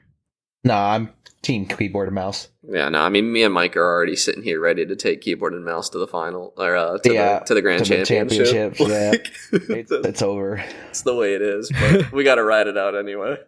All right. Last round of the quarterfinals, SNES versus Xbox Series controller. I'm going to give it to Xbox Series. I think I was the champion of the Xbox SNES, Series takes it here. Xbox Series is the latest iteration of like their, like what started with 360, and I think it is one of the finest controllers to hold. Like I'm holding one right now because I keep mine next to the PC, and it's just a fantastic controller. So yeah, I'm going to also give it to Xbox Series here. And now we are at the semifinals. Woo. All right. The semifinals are going to be pretty lame, actually. Looking at it. All right. So, first round, DualSense versus DualShock 4. The DualSense is literally just a better... Unfortunately, I feel like this is a pretty easy one, right? Because the DualSense is just an improved DualShock 4 in every way. But props to Sony for 2 controllers in a row getting to our semifinals. The only downside of the DualSense that I can dock it for is that eventually it will succumb to... Yes. Yeah. It will. But it is not if we look at every other controller on here at this stage, and the same thing applies, right? So you have to take that into account for all of them. Yeah. But yeah, the DualSense, I mean, it took what as the start of a good idea with the DualShock 4, in my opinion, and really turned it into something special with the DualSense. So shout outs to the DualSense. I don't think we have to discuss it anymore. That one's clearly the winner here. So DualSense moves to the finals, and then our last semifinal is keyboard mouse versus Xbox Series X controller. And we just said the keyboard and mouse beat the Xbox Elite 2. Well, here's the thing. I think the Series X controller would probably beat the Elite 2 simply because it is built to last, right? Other than, obviously the battery, which is an insane choice on all Xbox controllers. Yeah. Right? Like this thing... I get it. They want you to be able to keep playing. Like you switch out the AA's. I get the argument. I just think it should be an option. I think you should package both it should definitely be an option. But I think honestly, keyboard and mouse is the optimal way to play most games on PC. Yeah, keyboard and mouse wins it for me. Like I said, I've said it a million times already, but like just the breadth of games, like Noita. Well, no, there are top level players that play Noita on a controller. Bad example, but I prefer it on a keyboard and mouse. Just the level of precision, like Terraria building is way easier on a keyboard and mouse.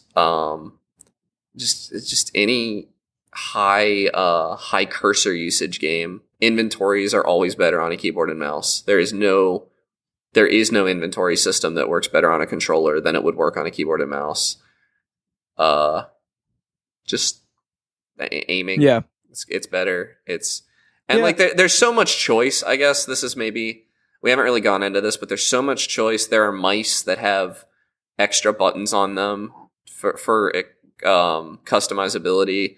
Always with a keyboard and mouse, there are very few games that you can't customize your controls exactly how you like them. Yeah. And even beyond that, you can have 100% keyboard, you can have a 60% keyboard, you can have a 90%. Like, there are so many different sizes of keyboards you can get. You got wired or wireless, you got mechanical or membrane, and even in mechanical, you have so many choices to make. Yeah, there's so many options that can cater everything on keyboard and mouse to your tastes. You got RGB if you want it. That's the glowy rainbow keyboards. I love me some keyboard and mouse. I really do. Yep. Well, I can tell I'm outvoted here, so I am going to move keyboard and mouse to the finals here. And we have a final of the DualSense controller versus keyboard and mouse. Okay. So what's really funny about this? Hear me out here. We just call it a tie. Yeah, I was gonna say, like, this We is just call it a tie. Like, there's if you were- there's no way to compare these two. if you're building a PC today and you have nothing, like you were building from scratch, you don't have anything. This is and you have unlimited budget. Like, it's a shame the DualSense Elite isn't the one that made it to the end. I think instead of the DualSense, that's a bracket. The thing. DualSense Elite is cost prohibitive though. That's Yeah, minus, right? But like, if you're not worried about budget and you're trying to do the best you possibly can, you probably end up with a DualSense Elite and a keyboard and mouse, and that covers all of your bases. You know, Covers everything very well. But sense a They're result two that's going to make us complete. mad. It really is, in a sense, comparing apples and oranges, right? Because like, but the keyboard and mouse does win. This is the keyboard and mouse wins, but I'm willing to accept that, like, these both have their use cases as a controller. Yeah, They're for sure. both I don't want to be really playing good. a 3D platformer with a keyboard and mouse. I don't want to do that. I would pick up the DualSense. I'm not going to play a racing game with a keyboard and mouse. I'm not going to play Dark Souls. People do, though. People do choose to play Souls games on that's keyboard and mouse. crazy to me, man. I can't imagine that. A Northern I played Lion, Armored Core on a keyboard and mouse. Yeah, a lot. Yeah, I think it was the best way to play it. But yeah, it was. Northern Lion preaches the keyboard and mouse. He won't pick up a controller anymore. He's done with it. Yeah. I don't know. Like, yeah, I mean, obviously my vote is for DualSense. I just think there's so many games that when you compare the breadth of them, right? Like, obviously keyboard and mouse have a lot of games that can only be played on keyboard and mouse. But when you start comparing the games that can be played on both, I feel like a lot of the times controller is just a better way to play. Like you said, for 3D platformers or action adventure games, etc. I can only think of a few. Like, if I racing games, are we calling Uncharted? Fighting games? Are we calling Uncharted? Yeah, fighting games are the only one you've said so far that is like a deal breaker. I will not play a fighting game on a keyboard and mouse. Action adventure, like, I would rather play Uncharted on a keyboard and mouse than a controller every day of the week. Yeah, I suppose because of the gunplay, right? Anything I guess with that an makes aiming sense. reticle. Yeah, if I have to aim I just have that disconnect, man. If I have to like put granular controls while I'm driving, yeah, I'm gonna pick up a controller. I know I'm in the vast minority here, but I just really hate aiming with a keyboard and mouse. I just don't like it. You don't have the experience with it. It takes.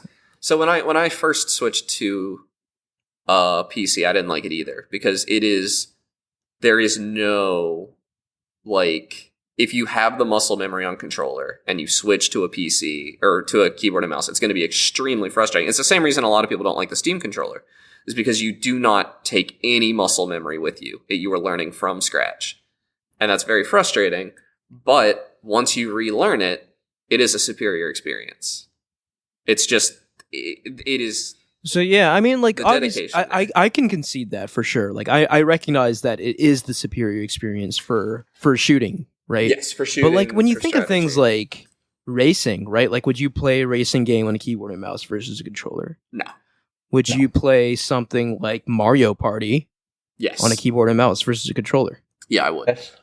That's psychotic, man. Like, I don't get that. I just don't get it. And like, Mario even Party doesn't gain anything unique from a controller, from like having nuanced input, right? No, I mean, yeah, it would have to be ported to use a keyboard and mouse, like, you know. Yeah. But the one that I said a 3D platformer earlier even, and I played, I think, a decent amount of A Hat in Time on a keyboard and mouse, and it was fine. Like, the only thing about keyboard and mouse that really sucks is that it doesn't have nuanced analog input. No analog. And that's not even 100% true anymore. You can buy keyboards that have analog buttons, and a lot of games support them. I think Unity and Unreal both support it by default. I think. I could be wrong about that. But so that lets you like slow walk and stuff in games and stuff with WASD keys, and that's huge. And there's also I don't know if we can include this under keyboard and mouse, but there are what are they called, Mike? The ones that only have a few buttons on them, but there are like mini keyboards you can buy that have a control stick on the side. Yeah, like Razer has like one that's like the Kyoshi or something. But I'm not sure I'm ready to just say that that's included under the umbrella of keyboard and mouse. That's kind of a stretch. I think that's a very different thing. The Razer Key? Is it the Keyshi? Although I think it's the Keyshi. I suppose it is a plus in the sense that there's so much diversity that you can incorporate all that under the umbrella of keyboard and mouse. Oh yeah, for sure. And like having the extra buttons on a mouse makes a huge difference for me in different games, which is I guess that's one downside of keyboard and mouse is that if I have a mouse with buttons on it and you don't, in mini games, I have a huge advantage over you. But it's not like those mice are expensive. You can get one with side buttons for like $20. Yeah, the one thing I know I'm outvoted here, but I do want to give my piece just because sure. it's the final. But like I do want to shout out again heavily the haptics on the DualSense. Yeah, like, that's that another. Really does add a lot to a game for me, at least. Like there's no rumble at all on a keyboard and mouse. Like and maybe there are mice out there with some sort of rumble feature. I feel like that'd be kind of weird. I strongly doubt it because it would affect your aim so much. I don't think yeah. anybody'd buy that. Yeah, that's right. Yeah. But yeah, the haptic feedback, and granted, like some like professional COD players or whatever shut that off because they don't want anything interfering with their aim or anything like that. Right. But for someone more casual minded like me, like that stuff really adds another dimension to the game I'm playing. And the level of like fine vibrations that they can program into that controller, right? Like it does a good job at simulating different things, like rainfall. Like it can do a pretty good job of simulating that, or like wind blowing. Like it's hard to describe in words until you feel it, but like those two things feel very different on a DualSense, and it feels unique. Yeah. And I can't really think of another controller at this point in time that does that. And the DualSense has been the pioneer for that sort of thing. So shout outs to that. I will say one more thing for keyboard and mouse. I obviously doesn't need the points, but a new gamer, I have heard from several YouTubers that have done like, my girlfriend plays Experience, or my boyfriend plays, who's not a gamer, plays. It is easier for someone to jump into a video game for the first time. Camera controls are easier on a mouse because it's a familiar input to them. Yeah.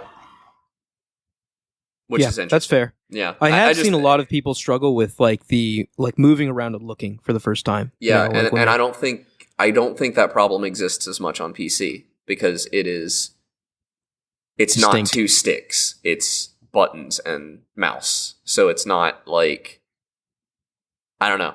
I have not obviously run this experiment myself, but I think because it is a familiar input to people, and also like a first person shooter on PC, I think it's easy. I think somebody starting from scratch is going to get better quicker on a keyboard and mouse than they are on a controller, because pointing and clicking is a very common skill. Everybody's done it, and that's really what it is.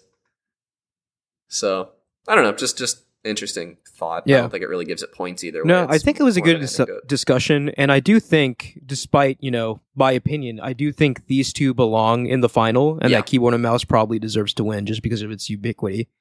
So, our winner. The only reason the reason I champion the Steam controller so much is that it captures like 90% of what a keyboard and mouse can do in a more comfortable form factor. Yeah. So keyboard and mouse wins the whole thing. I think the first non-psychotic result out of one of these bracket style tournaments. It's a tie. I'm voting both. Oh my god. Yeah, I'm gonna make this result psychotic. That's also not psychotic. I think we do have to pick one. Bring back the instruments. Put them in the next gun round. To your head. You would say keyboard and mouse. So we're gonna say keyboard and mouse. Gun to my head, I'd say the Guitar Hero controller, but that's just because I'm quirky, Yeah. Bring not the a strong instruments sense back. of self-preservation. Yeah. All right, so that's that. We've decided that the keyboard and mouse is the Game Talk best controller ever.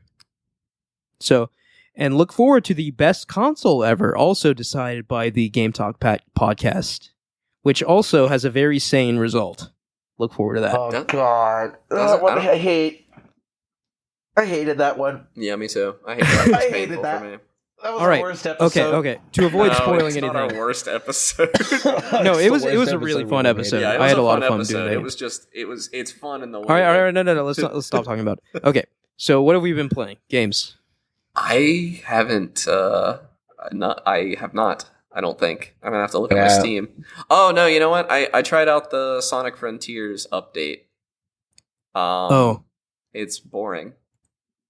Okay. The Sonic game. I sat down. I wanted to play it. I was like, I'm going to give this a real shot. And I was having granted, I was having a bad day, but I sat down to play some Sonic Frontiers: The Final Horizon, and it boots me in as Amy, and I didn't like it. I failed a platforming thing twice because it is in-game platforming with controls you've never used before, because Amy is different from Sonic. And also, I haven't played the game in like almost a year or whatever.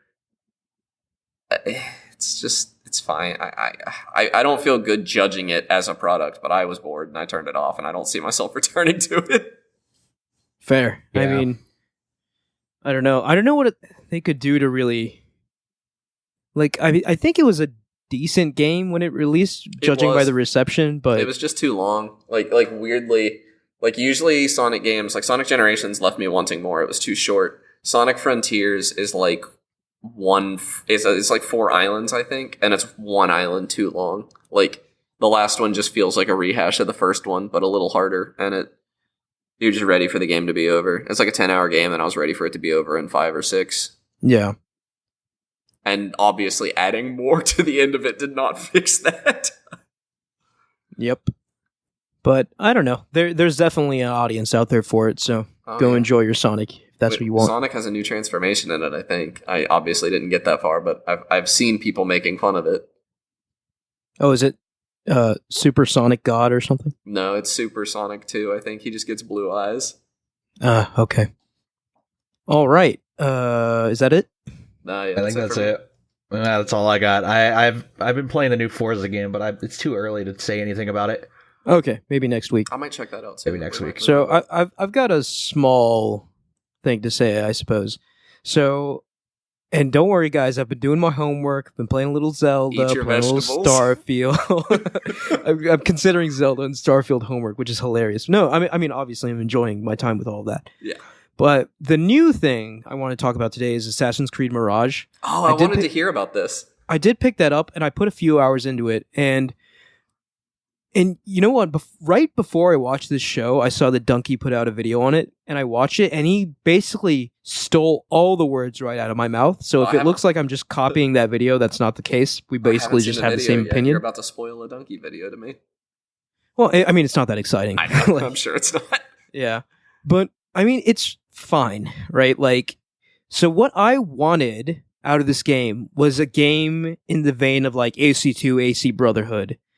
And it kind of goes in that direction, but it still has too much of the new in it, I think. Like, yes, a lot of the design philosophies are harken back to old AC, but there are a few things in it that just hold it back from really returning to that era, and I think they should have gone all in and returned to that era and really sort of capitalize on the strength of that sort of game. I'm surprised they didn't. That's actually really surprising to me. Because, like, they have things like the map much, much smaller. It's only the city of Baghdad, which I love, right? Like, yes. Because that sort of focus, that sort of historical focus is AC's greatest strength. When I play an Assassin's Creed game, the thing I love the most is just feeling like I'm transported back to an old time in an old place and exploring these historical sites. I have heard that its representation of Baghdad and the culture there is actually like excellent too, which like I feel like I dunk on Assassin's Creed a good bit, but that is one thing that they get so right. They really knocked it out of the park from what I can see, right? And the interesting thing is, like, Baghdad, like, one of the collectibles in Baghdad are like these little orbs that when you pick up, not only do they give you XP, but they give you a nice historical snippet about the city, like the real life city.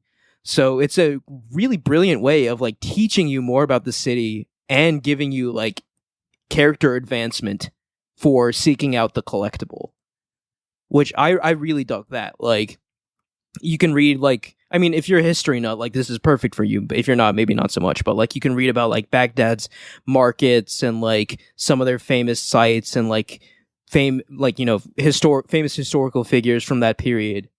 So shout outs to like the history simulator aspect of Assassin's Creed.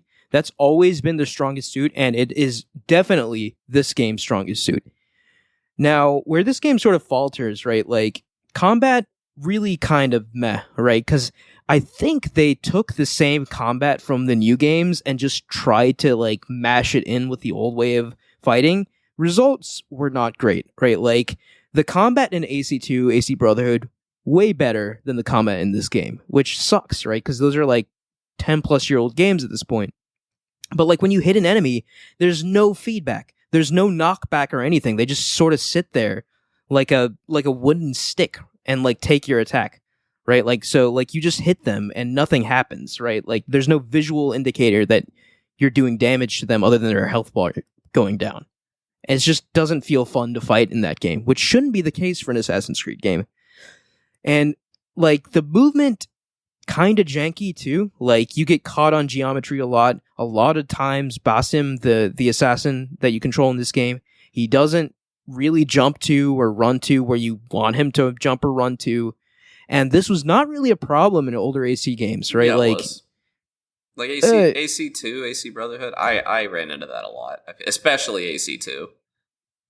I don't know. Like maybe I'm it's worse misremembering, now, but I think it is worse in this game than it was in those games. Yeah, I could see it being worse. Obviously, I haven't played Mirage. I'm thinking about picking up a month of Ubi Play or whatever and giving it a shot. Yeah, I mean, I don't think I would buy this game at full price if given the choice. Not. But like, you know, maybe if there's like a lull and you kind of just want to scratch an AC itch, I do think it's worth it. Ubisoft games go on sale quick too. A lot of the they time. do, yeah. But yeah. Movement and combat, not ideal, but exploration, they do that great. They really realize the city of Baghdad well. And it looks beautiful, too. Like, the environments look really nice, but that's contrasted with the really crappy character models. Like, the characters do not look nice. They look very, very dated, in my opinion. That sucks. You know, especially after playing games like Baldur's Gate, right? Yeah. Like, it's tough seeing, and, like, you know, even you know, contemporary games, like, you know, Horizon, and even I would argue like pretty good. I would even argue like newer AC games like Odyssey, I feel like had better character models in this game. Oh, really? So character models they did not nail. You know, like they're fine, they're serviceable, right? But like I don't think they're up to the standard of what like a AAA Ubisoft game can do. But the environments look great. Baghdad looks great. And exploring Baghdad is great. It's a mixed bag, man. I will say that I am digging, like, this game is short, right? It's like, I think 8 hours long or so, which is perfect. You know, yeah, like, that's what we like. I am hugely not a fan of the, you know, like 100+ hour Assassin's Creed game formula that has become the norm of the past few years. Give me those like 8 to 10 hour single player. I was enjoying Valhalla. Like a little bit, but I was just like, I played it just for doesn't like end. Over 10 hours and I felt like I barely started. Yeah, no, Valhalla is basically comparable to The Witcher in scale, and like, why? And like, it's not in quality. You don't have to be that, you know, like, you don't have to try to be that. Be what you are, right? Yeah. Like, and this is a step, I think, overall in the right direction, but I do wish they could commit a little harder, right? Yeah. And you know, like I said, the whole map is the city of Baghdad, which is pretty big, right? But like pales in comparison to the size of maps of like Odyssey and Valhalla, which is a good thing.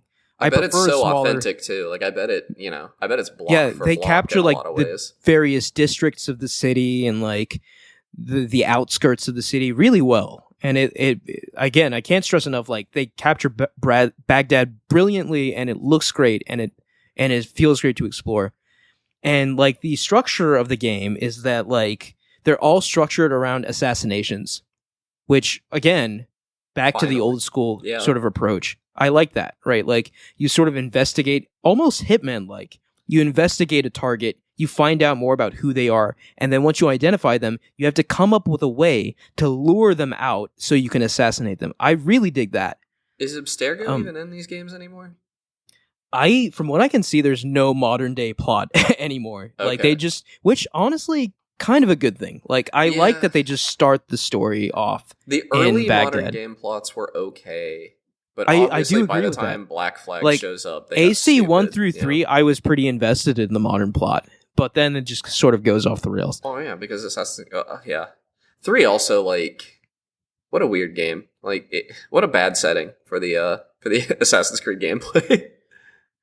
Yeah, Assassin's Creed. Once you introduce guns, it started like makes less sense, right? And short like buildings. It needs tall yeah, buildings. yeah. And, colonial But America just doesn't I have do many. appreciate the series' willingness to explore like Yeah, I agree. basically any historical period. I think that's neat. I also just think Connor's a really cool character. And Yeah, half British, half Native American. Yeah. That's kind of neat.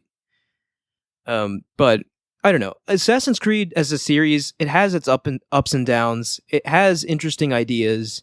It has its strengths when it tries to explore things, and in my opinion, its weaknesses when it tries to turn into a bloated RPG. But this game is a step in the right direction. I hope they continue down this path. I don't know if they will, because I think Valhalla was like their best-selling Assassin's Creed game. So and it clearly, was fun. Like, to be fair, Valhalla was fun when I played it. it was fun. But It was fun, but I don't know. Maybe it's nostalgia, or maybe it's just a yearning for the old school gameplay that I believe is superior, or maybe a combination of both. But like, I do think both Assassin's Creed styles have their place. Like the tight focus, like 8 to 10 hour single player action games versus the sprawling 50 plus hour RPGs. They're both completely different styles of games that I think cater to different audiences. So I think they're in a Zelda Breath of the Wild situation almost, where you have people who like Breath of the Wild, but you also have people who really miss a linear dungeon-based Zelda game. I agree. It's not a perfect metaphor or analog. And I gotta say, yeah. especially with the state of the industry now, with all the layoffs, I do think these shorter games are the future, right? Like maybe have your AC Valhalla once every 5 to 7 years or something. Yeah. But your annual or biannual release has to be a game like this.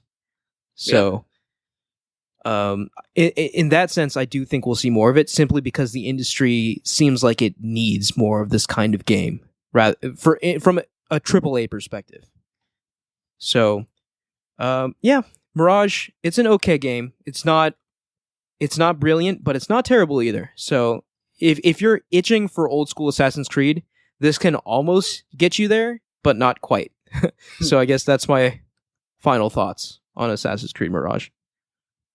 All right. Spoke a lot more about than I thought I would. Okay, short episode, yeah. Oh yeah, short one. Yeah. Short episode. Didn't have any ideas on what we wanted to talk about today. Like 10 seconds, 5 minutes before we recorded, we were like, we don't know what to talk about. We'll probably just make this a really short one, and that now it's almost 2 hours long. Yep. Oh god, why did we do this to ourselves? For the fans. Yeah, for the fans. For the fan. For Ryan.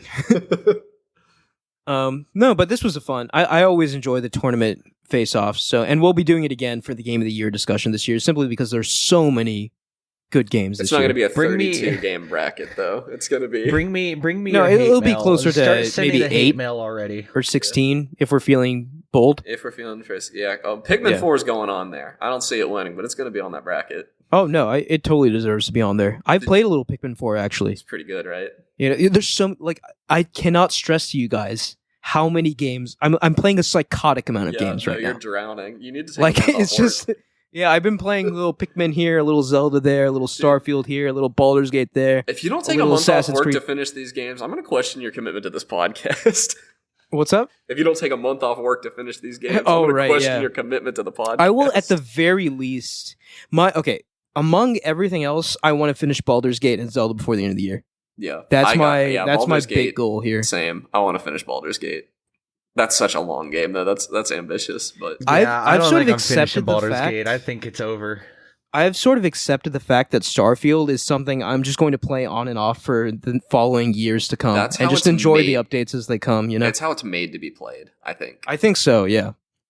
Yeah, I'm not here downloading 600 gigabytes of Skyrim mods. No. I actually am. I've been doing this entire podcast. Wolf. Oh, and by the way, Spider-Man in a couple weeks too. I know. So and Super Mario Bros. Wonder. On the same day. Oh, that's another game I played. I went out and played the Super Mario Bros. Wonder demo at Target because there's a Target. Oh, how was it? It was fun. It was weird because there was a guy standing next to me talking to me about speedruns. Nice guy. I just don't like being watched while I play games. Yeah. I loved it. My only complaint is that it's like a little string plucking sound every time you jump, and it kind of is like nails on a chalkboard to me. I don't know why. hope you can disable it, or maybe I'll just get over it, but I don't like it very much. No, that will be... Yeah. Mike, do you think you're going to get Wonder? I don't think so. Okay. That'll just so be maybe it'll just be a me and Connor thing. Because it might be a thing where I get Wonder and Spider-Man and alternate between the two, but I think in reality, I just want to like finish Spider-Man. I want to get it and just like eat all of it. Like Wonder's going to be it, more evergreen, I think, yeah, than Spider-Man is. Spider-Man's going to have a lot of hype around it. Mario is not a hype-based franchise, I don't feel like. Right. All right. So we've talked long enough. You guys have any final thoughts here? We good? No, I don't have anything. Keyboard and mouse. I got to get ready for a tabletop session in I got to go 40 minutes. That's fine. I was starving 2 hours ago when we started this. Yeah, I got to go do a VTM session, so... All right, we got to go. So thank you all for listening. You can follow us at Podcast Game Talk on Twitter. Please like, rate, and review us on Spotify, SoundCloud, Apple Podcasts, or any other podcast service you use. Click the link in the description of the podcast to join our Discord and talk to us there, and also look at all the cool brackets we post. Thank you, Connor and Mike. Yeah, see you guys next week. Yep. See you next week. Bye.